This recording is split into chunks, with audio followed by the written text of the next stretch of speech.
Hello दोस्तों, कैसे हैं आप सब लोग। आई होप सभी बहुत अच्छे होंगे। मैं सुमन गुप्ता स्वागत करती हूँ मेरे channel best makeup beauty tips पे। दोस्तों, जैसे कि पिछले वीडियो में मैंने आप लोगों को बताया था कि मैं बहुत जल्द क्लासेस लेके आने वाली हूँ। तो दोस्तों, आज से हमारे क्लासेस स्टार्ट हो रहे हैं। दोस्तों, इस क्लासेस में आप लोगों को बताया जाएगा professional hair style, professional nail art and professional makeup. So दोस्तों, आपका ये online free classes Monday and Friday को रहेगा। सो आप लोग क्लास पूरा करें, क्लास को मिस ना करें। अगर आप क्लास को मिस करेंगे तो आपको चीजें समझ में नहीं आएगी। तो मैं आप लोगों से रिक्वेस्ट करूंगी कि अगर आप क्लास फाइनल करना चाहते हो, अच्छे से सीखना चाहते हो, तो आप क्लास को मिस ना करें या वीडियो को स्किप करके बिल्कुल भी ना देखें। अगर कहीं आपको समझ में नहीं आ रहा है तो आप वीडियो को रिटर्न देखें। 2-3 बार देखेंगे तो आपको चीजें अच्छे से समझ में आने लगेगी। एंड दोस्तों, अगर आपको कोई भी डाउट होता है तो आप हमें कमेंट करके अपना डाउट क्लियर कर सकते हैं। कि सबसे पहले हम सीखेंगे professional hair style. So class को स्टार्ट करते हैं। स्टार्ट करने से पहले आपसे हमेशा की तरह एक छोटी सी रिक्वेस्ट है दोस्तों, अगर आपने मेरे चैनल को नहीं सब्सक्राइब किया है तो प्लीज चैनल को सब्सक्राइब कर लीजिएगा और बगल में जो बेल आइकन होता है उसे जरूर प्रेस कर दीजिएगा। उससे क्या होगा दोस्तों कि जो भी मैं वीडियो अपलोड करूंगी वो सबसे पहले आप लोग देख पाओगे।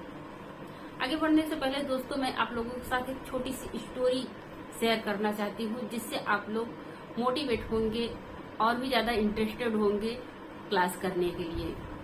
दोस्तों, ये स्टोरी मेरी खुद की है। दोस्तों, जैसे कि पिछले वीडियो में मैंने आप लोगों को बताया था कि मैं एक छोटे से गांव से बिलोंग करती हूँ। मैं कोई वर्किंग वाइफ या प्रोफेशनल नहीं थी पहले से। मैं एक साधारण सी हाउस वाइफ थी। दोस्तों, जब भी मेरी शादी हुई तो मैं ग्रेजुएशन कर रही थी। शादी के बाद मुझे पढ़ने का शौक था। मैं आगे पढ़ाई पूरा करना चाहती थी। शादी के टाइम मुझे बोला गया कि मुझे आगे पढ़ाया जाएगा। सो मेरी जब शादी हुई तो मेरे हस्बैंड की जॉब चली गई। इसे मेरा ही अनलक समझे। और इसके बाद जब उनकी जॉब चली गई तो मैं सिर्फ एक हाउस वाइफ बन के रह गई। उसके बाद मेरा एक बेबी हो गया और घर के काम बेबी से मुझे टाइम ही नहीं मिलता था कि मैं खुद के लिए कुछ कर सकूं। इतना इनकम भी नहीं था मेरे हस्बैंड का कि मुझे आगे पढ़ा सके। मेरे शादी के 9 साल बाद मुझे मेरे हस्बैंड को फिर से जॉब लगी। सो वो आउट ऑफ कंट्री था, बट फिर भी हम खुश थे कि हम अच्छा कर सकते हैं कुछ। तो इसके बाद मेरे हस्बैंड आउट ऑफ कंट्री चले गए तो मैं उस टाइम पे मेरा सेकेंड बेबी आने वाला था। मैं प्रेग्नेंट थी। उसी टाइम पे आप लोगों को पता है कि लॉकडाउन लगा था 2020 में। जो हमारे देश में लॉकडाउन लगा था, पूरे देश में लॉकडाउन लगा था। उस टाइम पे जो लोग बाहर थे वो लोग फंस गए थे। सो उस टाइम पे मेरे हस्बैंड भी वहाँ बाहर फंस गए। वो गाँव नहीं आ पा रहे थे और बहुत ज्यादा प्रॉब्लम हो रहा था मुझे। सबकी बातें सुननी होती थी। उस टाइम पे एक अजीब सा डर लगा रहता था। आप लोगों को तो पता है उस टाइम पे क्या हालात थे देश के। बहुत सारे ऐसे लोग थे जो बहुत ज्यादा मुसीबतों का सामना भी किए थे। उस टाइम पे मुझे भी बहुत ज्यादा प्रॉब्लम फेस करना पड़ा था। इसके बाद आपको फैमिली सपोर्ट भी ना मिले तो आप क्या करोगे। आपको तो हमेशा डर ही लगा रहेगा कि आगे हमारे साथ क्या होने वाला है। तो दोस्तों, वही हाल मेरा था उस टाइम पे। दोस्तों, मेरे हस्बैंड जब रिटर्न आए तो मेरी बेबी 3 मंथ का हो चुका था। तो दोस्तों, उस टाइम मेरे हस्बैंड ने डिसाइड किया कि वो मुझे कुछ कराएंगे, बट मैं बाहर जाकर कुछ कर नहीं सकती थी। आगे की पढ़ाई भी मैं कैसे करती, क्योंकि मेरे पास 2 बेबी थे। मैं कुछ नहीं कर सकती थी। सो मैंने वाहवा का एड देखा था तो मैंने मेरे हस्बैंड से बात की तो उन्होंने मुझे इसके लिए सपोर्ट किया। सो मैंने वाहवा ज्वाइन किया। काफी लोगों ने मुझे बोला भी कि तू नहीं कर पाएगी क्योंकि ऑनलाइन चीजें नहीं समझ में आती। इतना ज्यादा अमाउंट देके तू कुछ भी नहीं सीख पाएगी, कुछ भी नहीं कर पाएगी। बट मेरे अंदर एक जुनून था कि मुझे कुछ करना है, मुझे सेल्फ डिफेंस बनना है। दोस्तों, कब किसके ऊपर क्या आ जाए ये कोई नहीं जानता। उससे ठान लिया था कि मुझे करना है। तो दोस्तों, अगर आप खुद से ठान लोगे ना तो आप कुछ भी कर सकते हो। ऑनलाइन क्लासेस की इसके बाद मुझे चीजें बहुत अच्छे से समझ में आई। मैंने अपना ऑनलाइन क्लासेस कंप्लीट किया। इसके बाद मैंने खुद का स्टूडियो डाला अपने ही गांव में। क्योंकि मैं अपने गांव के लोगों को भी जागरूक करना चाहती थी। उन्हें मैं देखती थी मेरे गांव में से काफ़ी लोग थे जिन्हें घर से कोई सपोर्ट नहीं मिलता था, बाहर नहीं जा सकते थे। क्योंकि क्या होता है ना, गांव में कुछ मतलब पुराने ख्यालात के लोग होते हैं, तो घर की बहू बेटियों को ज़्यादा बाहर नहीं जाने देते।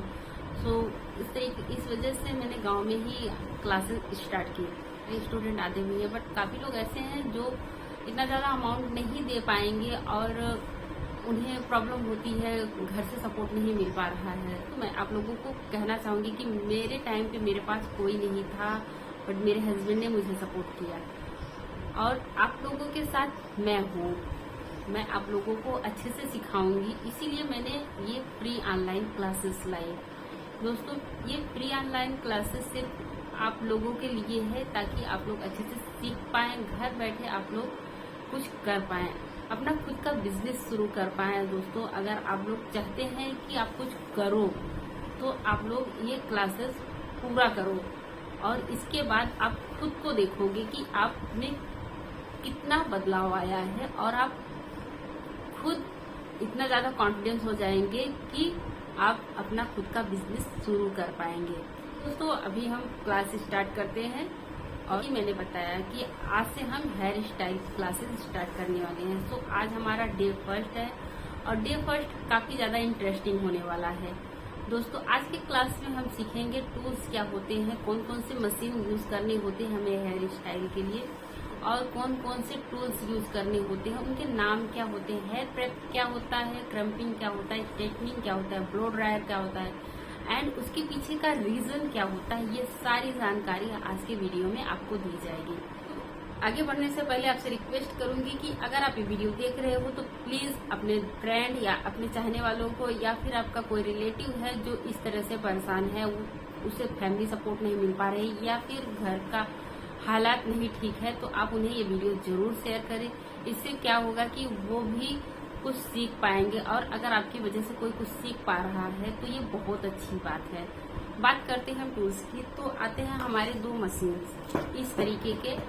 ये है हमारा ड्रायर और हेयर ड्रायर एक ही होता है। दोस्तों, आप देख सकते हैं यहाँ पे ये बटन होते हैं, इसमें cool, warm and speed, normal, ये सारे बटन्स हैं। इसे हम फिक्स करके जब भी आप ब्लो ड्रायर करो तो आपको वार्म एंड स्पीड में ही करना है, क्रम्पिंग एंड स्ट्रेटनिंग का।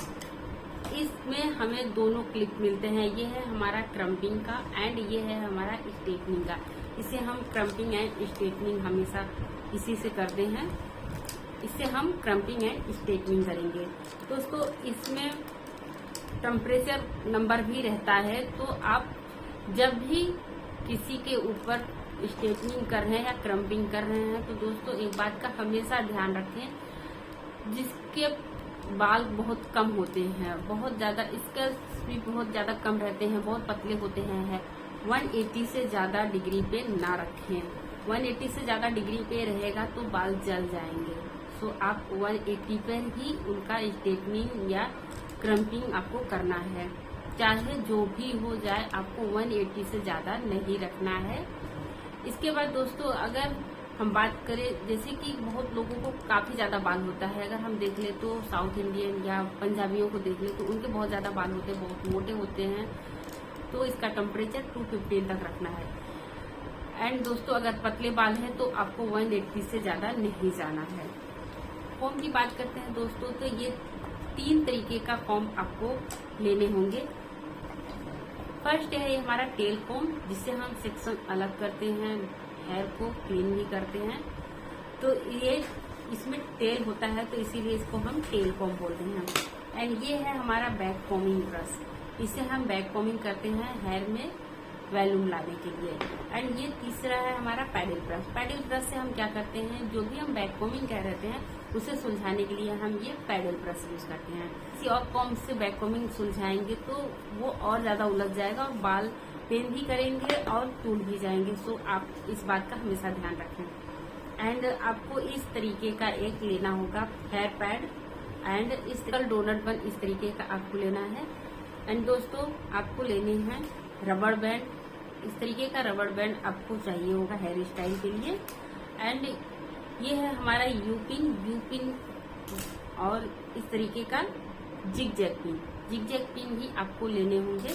इनविजिबल यू पिन, आपको विजुअल मैं पास से दिखा देती हूँ। ये इनविजिबल यू पिन है दोस्तों। ये इनविजिबल यू पिन जो होते हैं इन्हें हम किस तरह से यूज करते हैं दोस्तों, जैसे कि हम जूड़ा बनाते हैं तो उसमें लगाते हैं फ्लावर्स, फ्रेश रोज लगाते हैं, फ्रेश फ्लावर्स लगाते हैं, या फिर इस तरीके के जो आते हैं फ्लावर्स हम बालों में सेट करते हैं। तो ये इनविजिबल यू पिन से अगर हम फिक्स करेंगे तो ये यू पिन बिल्कुल भी नहीं दिखेगा। या फिर कभी कभी होता है हमारी ब्राइड का माथा पट्टी या फिर किसी वजह से हेयर थोड़े बहुत निकल जाते हैं, तो इस यू पिन से हम उसे सेट कर सकते हैं और ये बिल्कुल भी दिखेगा नहीं। आप देख सकते हैं जहाँ भी हम इसे सेट कर देंगे ये बिल्कुल दिखेगा नहीं। इस तरह से हम इसे यूज करते हैं। तो अगर आप साउथ इंडियन ब्राइड को रेडी करने जाओगे तो आपको नीडल की जरूरत पड़ेगी। इतनी बड़ी नीडल आपको लेना होगा एंड ब्लैक कलर का थ्रेड आपको अपने साथ लेके चलना होगा। और क्योंकि दोस्तों साउथ इंडियन ब्राइड जो होती है ना, वो हेयर स्टाइल जो करती है वो अपने हेयर स्टाइल में कुछ भी करती है, सारी चीजों को स्टिच करती है। तो आपको नीडल एंड थ्रेड की जरूरत पड़ेगी। इस तरीके के नेट में वो अपना जो जड़ई चोटी बनाती है, जिसे हम 3 प्लेटेड पोनीटेल चोटी भी बोलते हैं, तो उसे वो हमेशा स्टिच करके रखती है। इस तरीके के नेट से वो स्टिच करती है। उनका जो भी माटिका वगैरह होता है सब स्टिच करके रखती हैं। हमारे नॉर्थ इंडियन में भी हम माथा पट्टी लगाते हैं या माटिका लगाते हैं, तो उसे हम स्टिच करते हैं। थ्रेड की हेल्प से हम उसे स्टिच करते हैं। तो आप नेडल और थ्रेड अपने वैनिटी में जरूर रखें। एंड दोस्तों सबसे जरूरी बात जो कि मोस्ट इम्पोर्टेंट है, ये है बी बोल्ड का हीट स्प्रे। आप चाहे तो लॉरियल का भी ले सकते हैं, बट दोस्तों हीट स्प्रे मोस्ट इम्पोर्टेंट है। क्योंकि अगर क्लाइंट पे वर्क कर रहे हो तो सबसे पहले आपको ये हीट स्प्रे देना होगा, इसके बाद ही आप उस पे वर्क करोगे, नहीं तो उनका बाल खराब हो सकता है। अगर आप डमी पे प्रैक्टिस कर रहे हो तो ऐसा जरूरी नहीं है आप इसे लो, बट अगर आप क्लाइंट पे वर्क कर रहे हो तो इस तरीके का स्प्रे आपके पास होना चाहिए। एंड सेकंड आता है हमारा ये सेटिंग स्प्रे। सेटिंग स्प्रे की बात करें दोस्तों, तो कभी भी आप सेटिंग स्प्रे करो तो इसका सही तरीका क्या होता है। मैं यहाँ पे दे रही हूँ सेटिंग स्प्रे, मैं यहाँ पे स्प्रे कर रही हूँ। आप देख सकते हैं किस तरह से ये पानी की तरह गिरने लगा और यहाँ के सारे लाइंस क्लियर हो रहे हैं। आप देख सकते हैं पानी की तरह गिर रहा है और बहुत ज्यादा स्टिकी हो जाता है, गीला हो जाता है। तो आपको इस तरीके से स्प्रे बिल्कुल भी नहीं करना है। आपको स्प्रे हमेशा इस तरीके से करना है।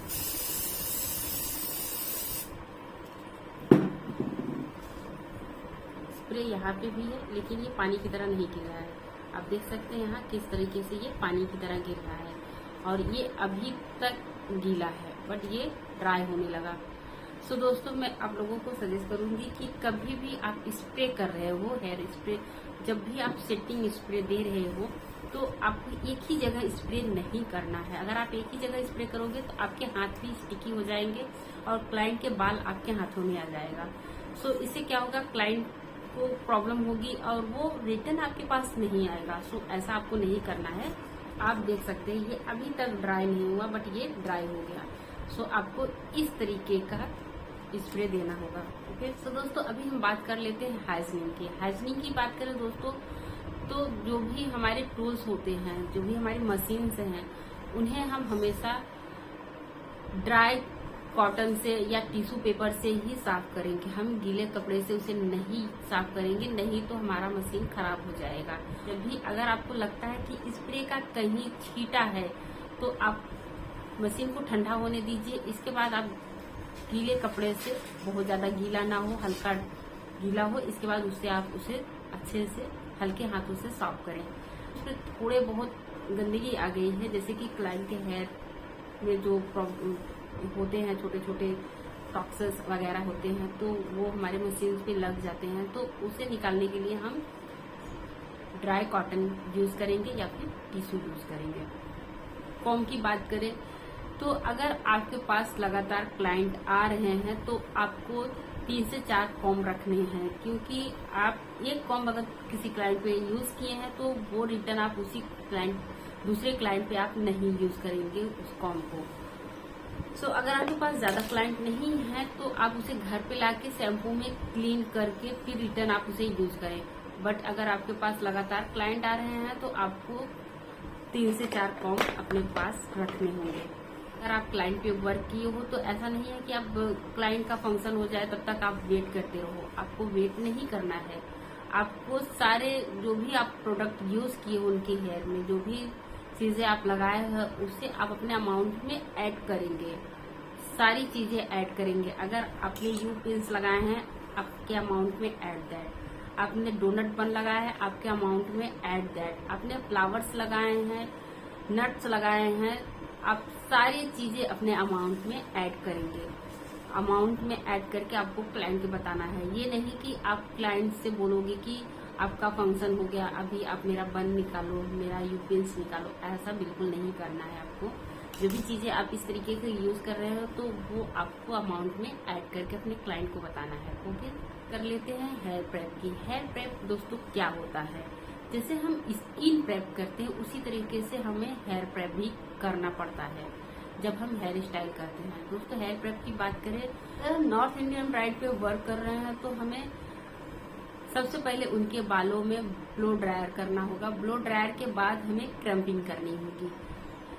हेयर स्टाइल करती हैं तो अक्सर उनका जो जूड़ा होता है या पफ होता है वो ज्यादा वॉल्यूम रहता है, तो इसलिए हमें बालों में वॉल्यूम लाने के लिए बालों को ब्लो ड्रायर देना होता है एंड इसके बाद उसे क्रैम्पिंग करनी होती है। दोस्तों वहीं अगर हम साउथ इंडियन की बात करें तो उनके बालों में सबसे पहले हम स्ट्रेटनिंग करेंगे, इसके बाद क्रैम्पिंग करेंगे।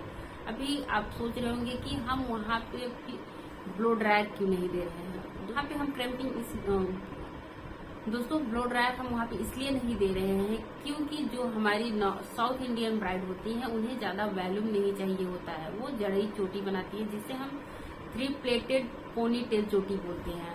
दोस्तों वो लोग आप देखते होंगे कि उनके बालों में बहुत ज्यादा वॉल्यूम नहीं होता है। बिल्कुल ब्राइड होती है वो हमेशा यही चोटी बना के रखती हैं और वो अपने बालों में जो कुछ भी यूज करती है उसे स्टेच करती हैं। तो स्टेच के लिए जैसे कि मैंने बताया आपको निडल एंड थ्रेड अपने वैनिटी में आपको रखनी है। ओके, सो दोस्तों मैं यहाँ डमी पे वर्क कर रही हूँ।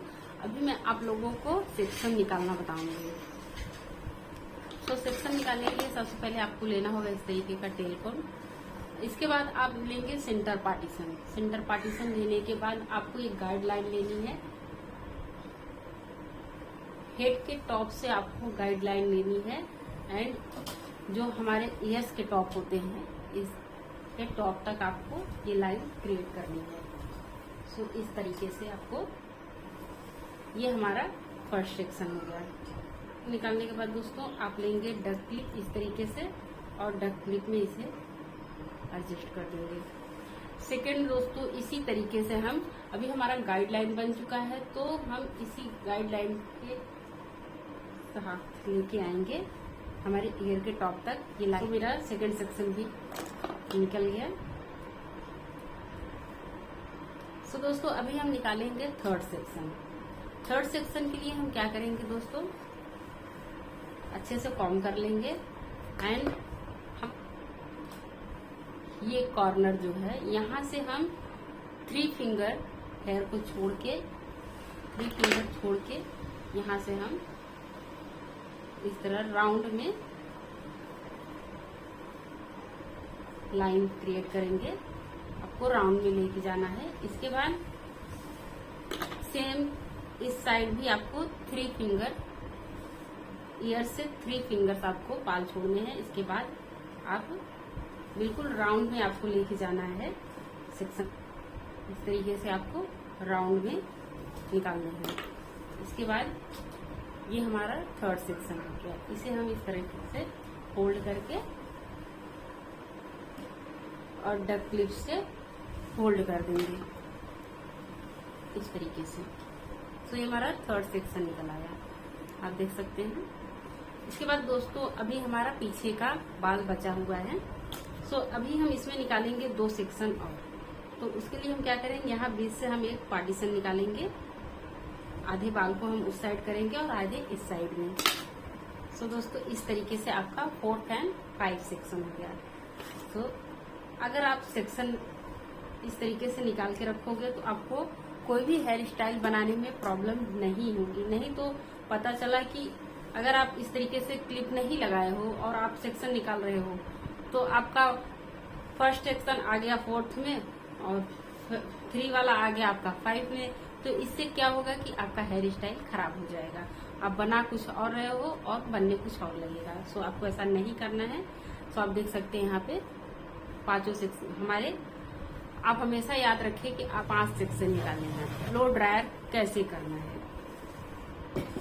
सो इस तरीके से मैंने यहाँ पे इसे लिया और इसे अच्छे से क्लीन कर देंगे।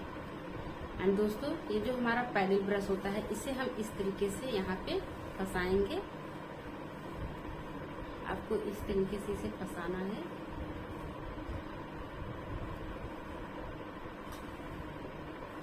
एंड फिंगर से इस तरीके से आपको होल्ड रखना है। इसको आप इसे होल्ड रखेंगे। इसके बाद आप जैसे कि मैंने बताया ब्लो ड्रायर को आप वार्म रखेंगे एंड स्पीड पे रखेंगे। तो इस तरीके से आप यहाँ पे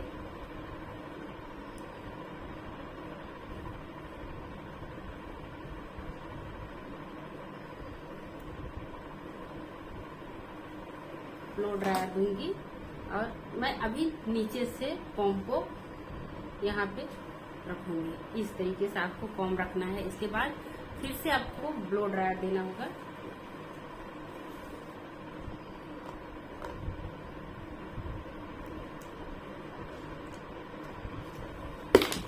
इस तरीके से नीचे के बाल को हम इस तरीके से निकालेंगे।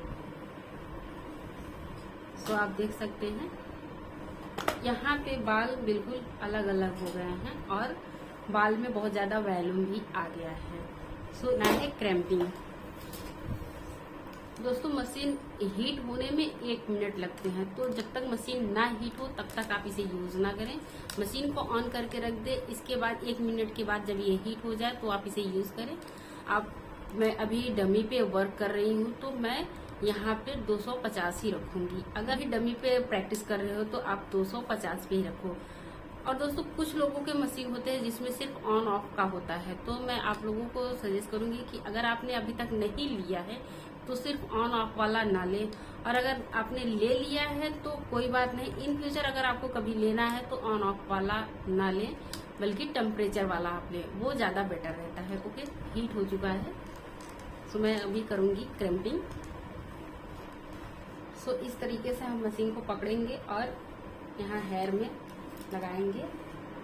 आप हमेशा हेयर में जब भी लगाएं मशीन को तो 1/2 या 1 इंच आप छोड़ के ही मशीन को लगाएं। इसके बाद जो यहाँ पे लाइन क्रिएट होती है ना, जो बगल में लाइन होती है ना, वहां पे पकड़ के आपको पुश करना है। मशीन के ऊपर आपको हाथ नहीं लगाना है। अगर मशीन के ऊपर हाथ लगाएंगे तो हाथ जल जाएगा। तो आप हमेशा याद रखें कि ये पॉइंट जो होता है जहाँ पे ये लाइन क्रिएट होती है ना, आपको यही पे इस तरीके से पकड़ के आपको पुश करना है। सो मैं यहाँ पे कर रही हूँ। इस तरीके से आपको पुश करना है। इस तरीके से आपको होल्ड रखना है। इसके बाद फिर से लेना है और फिर पुश करना है और होल्ड रखना है।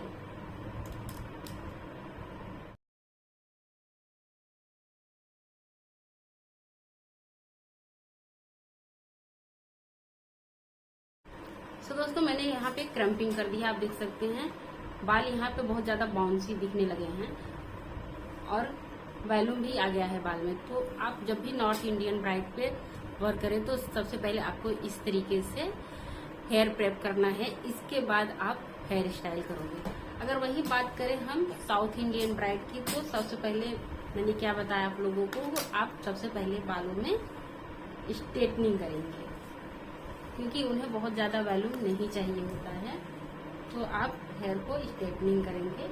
सो मैं यहाँ पे इतने बाल को लेके स्ट्रेटनिंग करूंगी। सो अभी मैं इसको बंद करके इसे ओपन करूंगी और इस तरीके से आपको मशीन को रखना है और यहाँ पे आपको पकड़ना है। और जब भी आप स्ट्रेटनिंग करो तो आप टेलकॉम अपने हाथ में रखो और इस तरीके से थोड़ा सा खिसकाने के बाद आपको कॉम इस तरीके से आपको फंसा देना है। इसके बाद आप इस तरीके से खिसकाते जाएंगे मशीन को।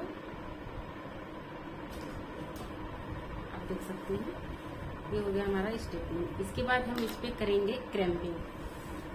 हमें इस पे भी क्रैम्पिंग करनी होगी।